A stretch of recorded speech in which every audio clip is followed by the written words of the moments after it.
मेरे कपड़े लौटा दो, सब लोग मुझ पर हंस रहे हैं। मैं फिर कभी शक्ति स्तंभ मुकाबले में नहीं आऊंगा। सनी के सामने एक 20 साल का लड़का गिड़गिड़ा रहा था और लोग उस पर हंस रहे थे। तुम्हें क्या लगा रक्ष एकेडमी आते ही तुम एकलव्य बन जाओगे? तुम्हें पहले मुझसे मुकाबला करना पड़ेगा।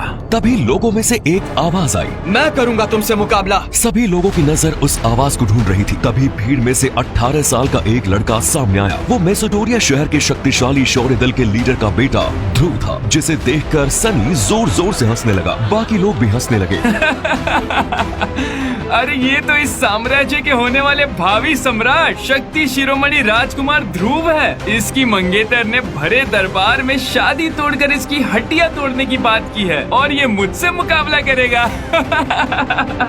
कुछ महीनों पहले ही उसकी मंगेतर लारा जयान ने उसके ही महल में आकर सबके सामने उसकी बेइज्जती की थी। मैं तुमसे शादी नहीं कर सकती। मैं हम दोनों के रिश्ते को हमेशा हमेशा के लिए खत्म करने आई हूँ। लारा के मुंह से इस बात को सुनकर ध्रुव, उसके पिता अरेंद्र और वहाँ पर मौजूद सभी लोगों के पैरों तले जमीन खिसक गई। हर कोई लारा की इस बात को सुनकर सकते में आ गया था। अगले ही पल अरेंद्र ने तेज आवाज में अपनी नाराजगी जाहिर करते हुए कहा, लारा, ये जानते हुए भी कि ये रिश्ता तुम्हारे और हमारे परिवार के बुजुर्ग लोगों ने तय किया है, तुम इस रिश्ते को तोड़ने की बात कैसे कर सकती हो? रिश्ते बराबरी वालों के साथ किए जाते हैं। मैं अपने दल की होने वाली लीडर हूँ और एक लीडर होने के नाते ये बहुत जरूरी है कि मेरा होने वाला पति कोई लीडर ही हो, ना कि कोई लूजर। क्या कहा? लूजर? मैं लूजर नहीं हूँ, ये बात तुम भी जानती हो और ये पूरा मैसेडोरिया शहर भी। मत भूलो कि कभी शहर का सबसे शक्तिशाली योद्धा था मैं। कब तक अपने अतीत में ही उलझे रहोगे ध्रुव? उससे बाहर निकलकर सच्चाई का सामना करो और सच्चाई यही है कि तुम अब एक लूजर हो, एक लूजर। मैं लूजर हूँ? तो फिर ठीक है लारा, ये रिश्ता जरूर टूटेगा, लेकिन तब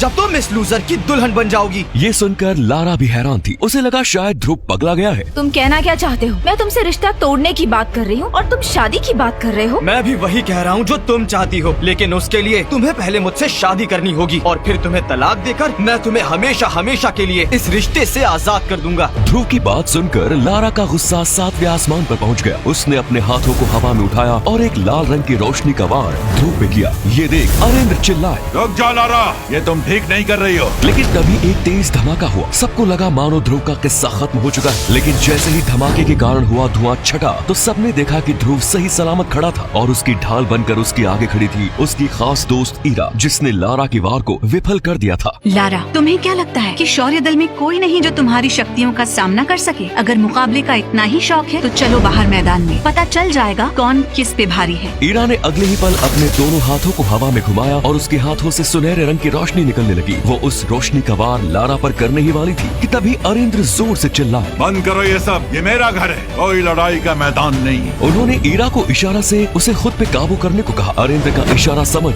ईरा ने अपना वार रोक लिया और ध्रुव को लेकर एक किनारे पर जाकर खड़ी हो गई। लारा तो जैसे इस मौके की तलाश में ही थी। वो ध्रुव की ओर देखते हुए बोली, कब तक लड़कियों के पीछे छुप कर रहोगे ध्रुव? देख लिया तुमने, यही है तुम्हारी असलियत और यही कारण है कि मैं तुमसे शादी नहीं करना चाहती। अरे जो इंसान खुद की रक्षा नहीं कर सकता वो आने वाले समय में मेरी और मेरे दल के लोगों की रक्षा कैसे करेगा? उसकी बात सुनकर ध्रुव अपने दांत पीसने लगता है। उसका मन तो किया कि लारा के दांत तोड़ दे, लेकिन तभी ईरा ने उसके हाथ पे हाथ रखकर उसे शांत रहने का इशारा किया। लेकिन लारा कहाँ चुप रहने वाली थी। वो बोली, आज तो तुम्हें ईरा ने बचा लिया, लेकिन इसका ये मतलब नहीं है कि मेरा मन बदल चुका है। मैं तुमसे शादी नहीं करूंगी तो नहीं करूंगी, और अगर तुम्हें मुझसे शादी करनी है तो उससे पहले तुम्हें मुझे मैसेडोरिया शहर के सामने युद्ध में हराना होगा। अगर मैं जीती तो ये शादी नहीं होगी और यदि तुम जीते तो वही होगा जो तुम चाहोगे। बोलो, मंजूर है मेरी ये चुनौती? वहाँ मौजूद हर शख्स लारा की चुनौती को सुनकर हैरान रह गया। लोग आपस में फुसफुसाने लगे कि ध्रुव कभी इस चुनौती को स्वीकार नहीं करेगा। आज तो ध्रुव के कारण शौर्य दल के माथे पे एक और दाग लग जाएगा। लोगों की फुसफुसाहट को सुन जहाँ अरेंद्र और ईरा के चेहरे पे निराशा छा चुकी थी, वहीं लारा की आंखों में गर्व झलक रहा था। तभी अपनी चुप्पी तोड़ते हुए ध्रुव बोला, मुझे तुम्हारी चुनौती मंजूर है लारा। अब तुम्हारे इस घमंड को मैं पूरे मैसेडोरिया शहर के सामने मिट्टी में मिला दूंगा। शर्म की बात है कि हमारा रिश्ता अब एक मुकाबला तय करेगा, पर मुझे ये भी मंजूर है। ये सुनकर लारा वहाँ से चली गई। लेकिन इस बात ने अरेंद्र की चिंता बढ़ा दी थी, क्योंकि वो जानते थे कि लारा शक्तियों में ध्रुव से काफी ज्यादा ताकतवर है। ऐसे में उसकी चुनौती स्वीकार कर ध्रुव ने अपने ही पैरों पर कुल्हाड़ी मार दी थी। अगर वो लारा से हारता था तो वो उसके साथ साथ पूरे शौर्य दल के लिए शर्म से डूब मरने वाली बात थी। अरेंद्र ने अपनी चिंता जाहिर करते हुए ध्रुव से कहा, ध्रुव, मुझे लगता है तुमने उत्तेजना में आकर लारा की चुनौती स्वीकार कर ली है। मत बोलो उसके पास 9 सितारों की दिव्य शक्तियाँ और तुम अभी तक 3 सितारे की शक्तियों से ऊपर नहीं बढ़े। ऐसे में सिर्फ कुछ महीनों में तुम उससे ज्यादा ताकतवर कैसे कैसे हो पाओगे और कैसे उसका सामना करोगे? बाबा, क्या आपको भी मुझ पर यकीन नहीं है? मैं अपनी शक्तियाँ बढ़ाने की हर संभव कोशिश कर रहा हूँ और आप भी जानते हैं कि मैं हमेशा से इतना कमजोर नहीं था। ध्रुव की बातों में एक दर्द था जिसे उसके पिता भांप चुके थे। वो समझ रहे थे कि ध्रुव अंदर ही अंदर किस बात से दुखी है। अपने पिता और बाकी लोगों की आंखों में खुद के लिए शर्म और चिंता देख ध्रुव से रहा नहीं गया और वो चुपचाप अपने महल से बाहर निकल गया। वो जैसे ही बाजार में पहुंचा तो उसे देख लोग उसका मजाक उड़ाते हुए बोले, अरे वो देखो, वो जा रहे हैं साम्राज्य के होने वाले भावी सम्राट शक्ति शिरोमणि राजकुमार ध्रुव। अरे मैंने सुना है कि राजकुमार जी की सगाई टूट गई। टूट गई? अरे मैंने तो सुना है कि इसकी होने वाली बीवी ने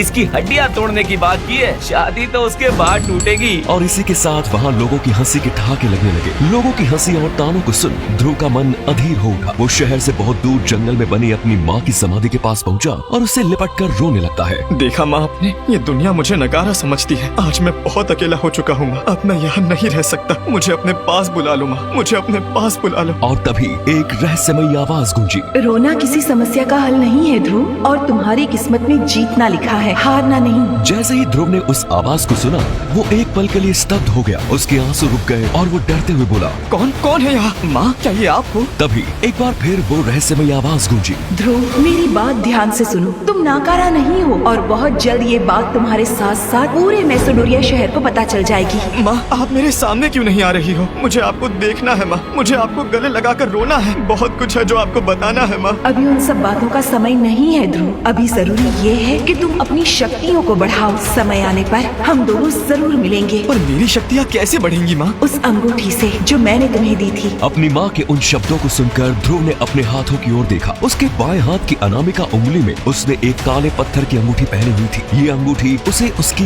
माँ की दी हुई आखिरी निशानी थी। ये अंगूठी, इस अंगूठी में ऐसा क्या है माँ? लेकिन वो रहस्यमयी आवाज आनी बंद हो गई थी। ध्रुव ने कई बार अपनी माँ को बुलाने की कोशिश भी की, लेकिन बदले में उसे कोई जवाब नहीं मिला। गुस्से में आकर उसने अपनी माँ की दी हुई अंगूठी को उंगली से बाहर निकाला और जमीन पर पटक दिया। उसके ऐसा करते ही अंगूठी से एक तेज रोशनी निकली और चारों तरफ फैल गई। थोड़ी देर बाद जब रोशनी कम हुई तो ध्रुव ने देखा कि उस अंगूठी से एक भूतिया साया निकलकर बाहर आ रहा है। उसे देखते ही ध्रुव चिल्लाया, कौन हो तुम और मेरी अंगूठी में क्या कर रहे थे? उसकी बात सुनकर वो साया मुस्कुराया और तभी हवा में इधर उधर उड़ने लगा। काफी देर तक हवा में ही घूमने के बाद वो ध्रुव के पास आया और बोला, मैं वही हूँ जिसकी बदौलत तुम बनोगे इस मैसेडोरिया शहर के सबसे शक्तिशाली इंसान। आखिर कौन था ये भूतिया साया जो ध्रुव की अंगूठी में छिपा बैठा था? ध्रुव की माँ की रहस्यमयी आवाज क्या इस बात का संकेत थी कि वो मरकर भी जिंदा है? क्या ध्रुव के साथ रिश्ता तोड़ने की वजह उसकी कमजोरी थी या लारा कुछ छिपा रही थी? क्या ध्रुव अपनी ही होने वाली बीवी लारा को युद्ध में हरा पाएगा या फिर खुद उससे हार जाएगा? आगे की कहानी जानने के लिए अभी डाउनलोड करें पॉकेट FM ऐप और सुने रोंगटे खड़े कर देने वाली ध्रुव और रहस्यमयी ग्रह मार्कस की ये दिलचस्प कहानी सबसे पॉपुलर शो सुपर योद्धा में बिल्कुल फ्री।